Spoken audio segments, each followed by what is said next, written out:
आज हम एक ऐसा काम करने जा रहे हैं जिससे हमें जेल भी जाना पड़ सकता है, फिर भी ये काम को आज हम शुरू करने जा रहे हैं।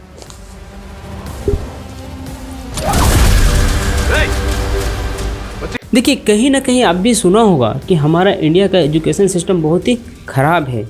इंडियन एजुकेशन सिस्टम जिसमें दो चीज़ें मिसिंग हैं, एक है एजुकेशन और दूसरा है सिस्टम। यकीन ना है ना, तो आप यूट्यूब पे बस सर्च कर लो इंडियन एजुकेशन सिस्टम।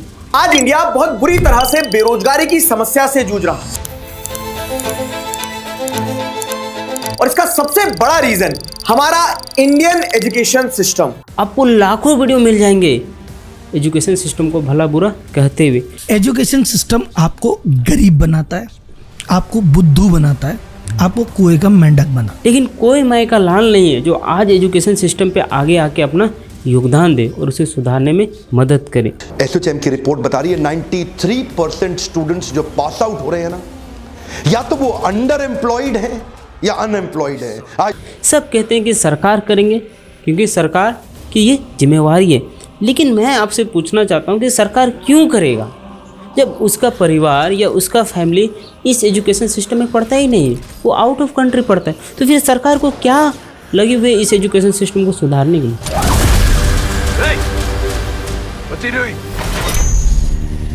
आप बताइए कि एक हमारा चाय बेचने वाला करोड़पति बन सकता है, डोली चाय वाला की बात कर रहा हूँ। एक ब्लॉगिंग करने वाला दिन रात सुबह उठ के करता है, हेलो दोस्तों वेलकम टू माय चैनल। आज देखिए कि हमारे देश में अनएजुकेटेड लोग, बिना पढ़े लिखे लोग अरबों करोड़ों रुपया कमा रहे हैं, लेकिन एक पढ़ा हुआ व्यक्ति यानी लाखों रुपया पढ़ाई में फूंक दिया, अपनी ज़िंदगी का सबसे कीमती समय देने के बावजूद भी वो कुछ नहीं कर पा रहा, एक डिग्री लेके बेरोजगार घूम रहा है। तो फिर इसमें किसकी गलती है? वो पढ़ने वाले बच्चे की। अगर वो पढ़ने वाले बच्चे की कमजोरी था तो आप बताइए कि वो 80% नंबर कैसे ला लेता है? यानी ये हमारा स्टूडेंट का गलती नहीं है, हमारा एजुकेशन सिस्टम का गलती है कि सिर्फ हमें ये रटन विद्या के माध्यम से पढ़ाया जाता है। आप बताइए कि एक व्यक्ति को हिंदी सीखने में कितना समय लगता है? ज़्यादा से ज़्यादा 2 महीना, ज़्यादा से ज़्यादा 2 साल 3 साल। अरे बच्चा तो पैदा होते ही सीख लेता है हिंदी हमारा बोलने के लिए, लेकिन फिर भी उसे हिंदी में PhD करवाया जाता है। क्यों? और उस PhD करके क्या करेगा? अरे चलो ठीक है, जिसको मास्टर बनना है वो PhD कर ले, लेकिन जिसे नहीं बनना है, आप देखो कि मोस्टली जो आर्ट्स लेके पढ़ते हैं, आर्ट्स में ज़्यादा सब्जेक्ट क्या यूज करते हैं? हिंदी। और बहुत सारे लोग हिंदी में ग्रेजुएशन PG सब करके बैठे हुए रहते हैं, लेकिन करते कुछ नहीं बस। तो हमने ये देखा कि हमारा एजुकेशन सिस्टम बहुत ही मतलब आउटडेटेड है। आज हमारा AI तक दुनिया पहुंच गई, लेकिन आज हम लोग एक अपना छोटा सा सॉफ्टवेयर नहीं बना पा रहे हैं। अरे चलो छोड़ो यार, कोई व्यवसाय, सॉफ्टवेयर की तो बात छोड़ो, हम जो वेबसाइट रन करते हैं ना वो भी ढंग से नहीं रन कर पा रहे हैं। अब कोई भी सरकारी वेबसाइट देख लो, 99% सारे वेबसाइट में आपको टेक्निकल इशू, सर्वर फेल, यानी दिन रात परेशान रहोगे। तो इसीलिए हमने सोचा कि क्यों ना एक ऐसा एजुकेशन सिस्टम डिजाइन किया जाए जो ना कि बच्चे को रटाया जाए और ना बच्चे को डिग्री दिया जाए, बल्कि उसे स्किल दिया जाए, उसे नॉलेज दिया जाए और वो अपने दम पे एक बेहतर इंसान बन सके और इस समाज को कुछ अपना योगदान दे सके, ना कि सिर्फ वो पैसे के पीछे भागे। क्योंकि आज के डेट में सबको लोग मान ही लिया है कि पढ़ाई करने का मतलब है पैसा कमाना, लेकिन पढ़ाई का ये नहीं मतलब है कि आपको नौकरी लेना या पैसा कमाना। पढ़ाई का मतलब होता है कि पावर कैसे काम करता है, समाज में आप अपना योगदान कैसे दे सकते हैं और अपने आप को बेहतर कैसे बना सकते हैं। ठीक है, तो आइए हम अपना एजुकेशन सिस्टम में आपको इंट्रो करवाते हैं। सबसे पहले बात करते हैं हमारा एजुकेशन सिस्टम का गैपिंग। जो पहला पॉइंट है वो है एज। ये जो हमारा एजुकेशन सिस्टम डिजाइन हुआ था वो 1947 के आसपास डिजाइन हुआ था, जब भारत आज़ाद हुआ था उसके दौर पे कि उस समय की स्थिति हालात को देखते हुए इसको डिज़ाइन किया गया था और उसे बनाया।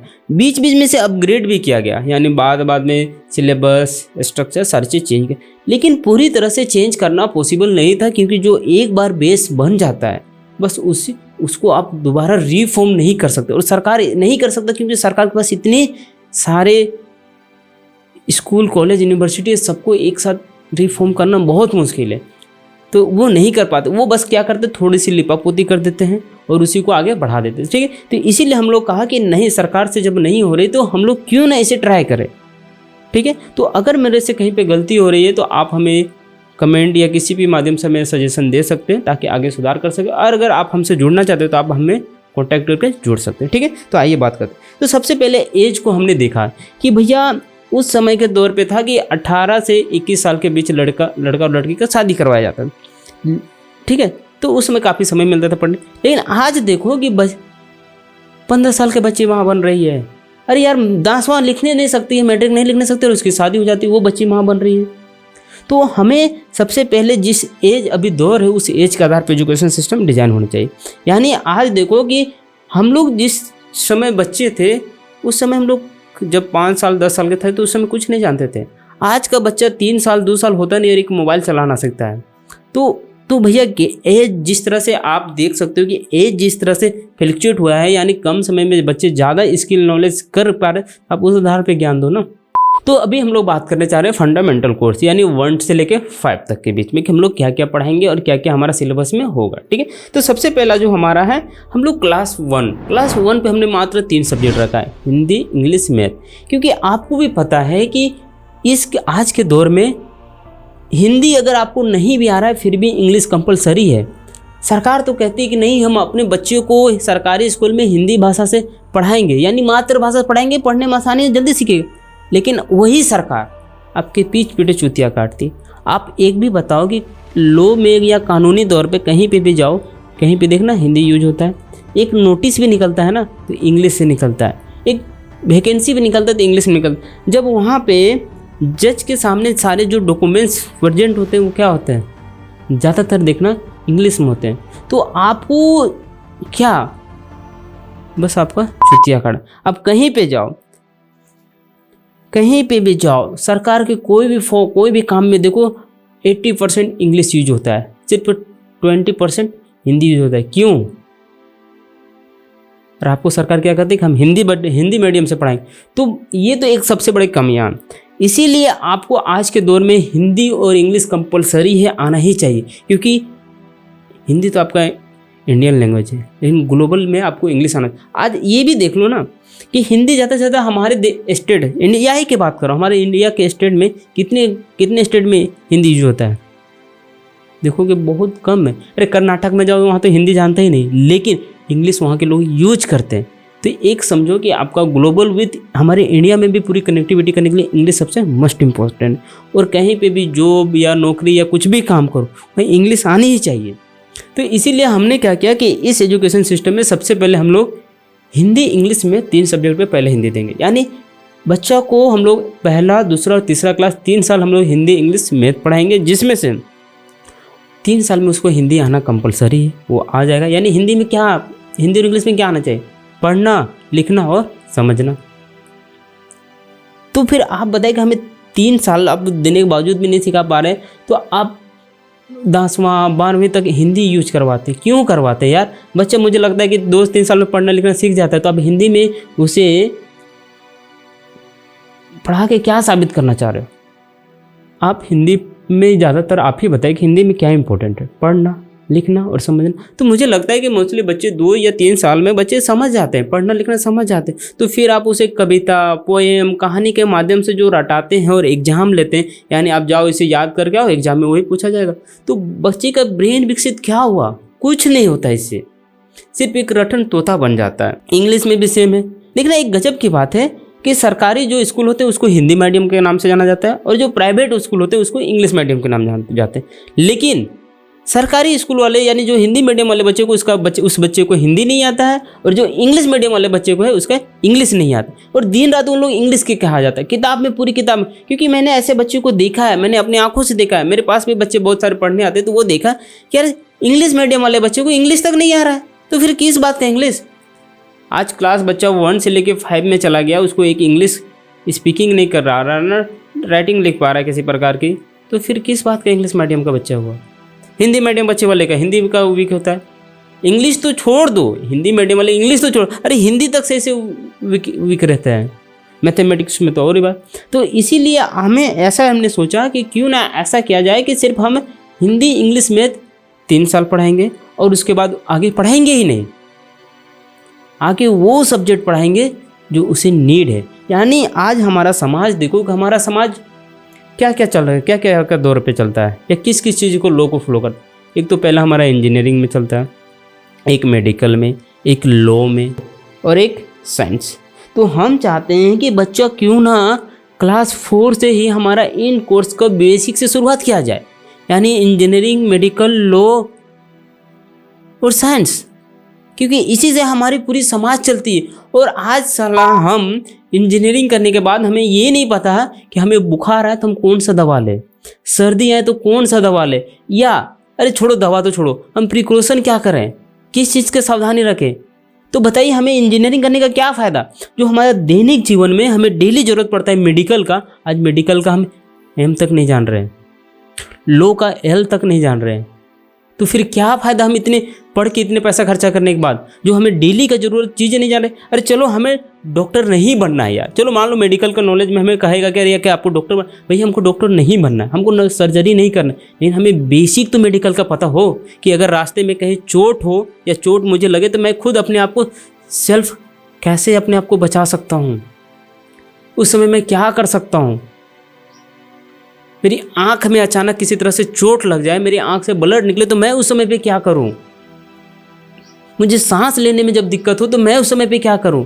तो हमें जो दिन रात मेडिकल की ज़रूरत है वो हमें तक क्यों नहीं बताया जाता। भाई कम से कम बेसिक तो पढ़ाओ, इतना तो पढ़ाओ कि मैं अपने आप को सेफ और सुरक्षित रख सकूँ। इसीलिए हमने ऐड किया है मेडिकल, कि हम क्लास 4 से ही बच्चों को मेडिकल की बेसिक पढ़ाना शुरुआत करेंगे, ठीक है। उसके बाद हमने ऐड किया है लॉ। देखो आपको भी पता है कि ये हमारा जो भारत का संविधान चलता है वो लॉ से चलता है, नियम से चलता है। वो नियम हमें क्यों नहीं पढ़ाया जाता।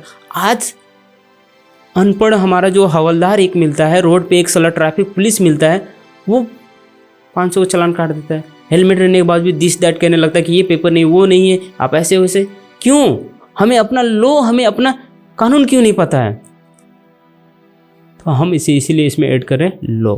उसके बाद होती है इंजीनियरिंग, क्योंकि इंजीनियरिंग एक ऐसा फील्ड है जिससे हमारे समाज या हमारी नई तकनीकों को एक डेवलप किया जाता है, यानी आविष्कार कह सकते हो, ठीक है। तो हम इसीलिए हम लोग ये सब्जेक्ट को ऐड करेंगे। अभी हम लोग फंडामेंटल में बात कर रहे हैं कि फंडामेंटल में हम लोग हिंदी, इंग्लिश, मैथ ये क्लास 1, 2, 3 तक पढ़ेंगे, यानी क्लास 1, 2, 3 तक में हिंदी, इंग्लिश, मैथ पढ़ेंगे। उसी में हम लोग एक ऐड करेंगे कंप्यूटर, फिर एक ऐड करेंगे मेडिकल, फिर एक ऐड करेंगे लॉ। ये 3 चीज़ को ऐड करके पढ़ेंगे। फिर जैसे ही आपका बच्चा क्लास 4 में जाता है, हम लोग वहाँ से शुरू करेंगे इंजीनियरिंग, मेडिकल, लॉ और एक साइंस, ठीक है। उसके बाद इसमें क्या रहेगा, देखो इसमें तो बेसिक रहेगा, लेकिन वो बेसिक नहीं रहेगा जो किताब में, अभी के किताब में है, जिससे पढ़ के आप कुछ नहीं कर सकते हो। अगर आपको बेहतर एक इंजीनियरिंग का विकसित करना है तो आप बताइए कि हमें इंजीनियरिंग में, देखो आपको भी पता है कि डिपार्टमेंट वाइज होता है, कंप्यूटर, मैकेनिकल, सिविल, इलेक्ट्रिकल। तो हम उस डिपार्टमेंट हिसाब से पढ़ाएंगे कि जो डेली की प्रॉब्लम है, प्रॉब्लम को आप कैसे सॉर्ट आउट कर सकते हो। यानी देखो हम लोग बात करेंगे प्रॉब्लम फेस और रिसर्च पे और उसका सोल्यूशन पे, कि आप जो प्रॉब्लम आ रही है उसको फेस क्या कर रहे हो, उसमें रिसर्च हम क्या कर सकते हैं और उसका समाधान क्या निकाल सकते। तो हम इस तरह से डिज़ाइन किए, ठीक है। तो अब बहुत जल्दी अब हमारे चैनल पे पर डे इस फंडामेंटल से लेके डॉक्टर तक की पढ़ाई अब हमारे कोर्स या हमारे एजुकेशन सिस्टम के माध्यम से कर सकते हैं। अगर हमारा इस सिस्टम में किसी भी प्रकार की कोई खामियां हैं और किसी प्रकार कोई भी त्रुटि है, तो अगर उसमें सुधारने के लिए या हमसे कांटेक्ट करने के लिए आप हमें कांटेक्ट कर सकते हैं, ठीक है। और एक बात, इस एजुकेशन सिस्टम ना मैं किसी गवर्नमेंट को या किसी भी प्रकार के, हम किसी को भी नाम बदलने की या किसी भी प्रकार कोई इलीगल नहीं कर रहे हैं। बस ये हम एक अपना फ्रीडम यानी इंडिपेंडेंट इसको डिज़ाइन कर रहे हैं। इससे हमें पुराना जो एजुकेशन सिस्टम उसको हम किसी प्रकार की कोई रिप्लेस करने के दावा नहीं कर रहे। जस्ट एक हमारा ये आपका अपडेटेशन के लिए या एक फ्रीडम एजुकेशन सिस्टम हम लोग एक अपना सेल्फ डिज़ाइन कर रहे हैं, क्योंकि स्वतंत्र भारत में स्वतंत्र काम करने के लिए हमें वो आज़ादी मिलती है। उसके आधार पे मैंने ये एक डिज़ाइन करने की प्रयास किया, ठीक है। और क्योंकि ये मजबूरी है, क्योंकि आज देखो कि बच्चा इंजीनियरिंग में अपना 4 साल देता है, पैसा लगाता है, टाइम लगाता है, सब कुछ लगाने के बाद भी वो बेरोजगार होता है।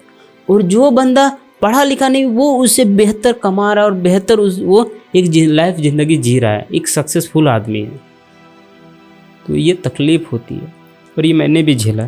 तो मैं नहीं चाहता हूँ कि मेरा आने वाला कल या पीढ़ी या मेरा समाज या मेरा बच्चा ऐसा उनका साथ हो कि अपनी कीमती समय देने के बावजूद भी वो कुछ ना कर पाए और उसको ऐसा लगे कि हम नालायक है या हम कमज़ोर है। ऐसा कुछ नहीं, ये आपकी दोष नहीं है, ये हमारा एजुकेशन सिस्टम आउटडेटेड हो गया उसके कारण है। ठीक है, तो मिलते हैं इसी के साथ में आपको।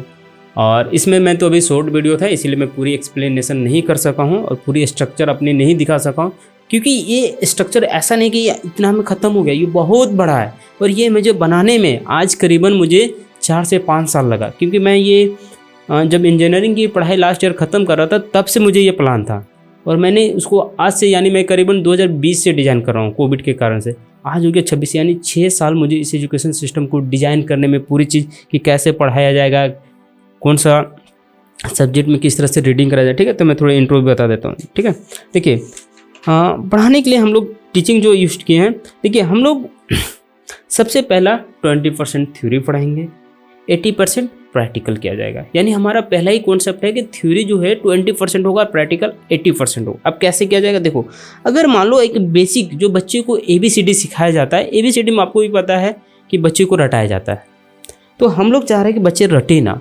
उसको। आज डिजिटल दुनिया है तो हम लोग चाह रहे हैं कि उसको पिक्चर, वीडियो, एनिमेशन, ग्राफिक्स के थ्रू प्रेजेंट किया जाए, गेम खिलवा जाए प्रैक्टिकली रिमेंबर के लिए। ठीक है, उसके बाद मिट्टी जो होता है ना, मिट्टी से बच्चे को ABCD बनवाया जाए ताकि बच्चा सीख सके, अपने हाथों से दिख सके कि हाँ A ऐसे बनता है, B ऐसे बनता है, A फॉर एप्पल ऐसे होता है।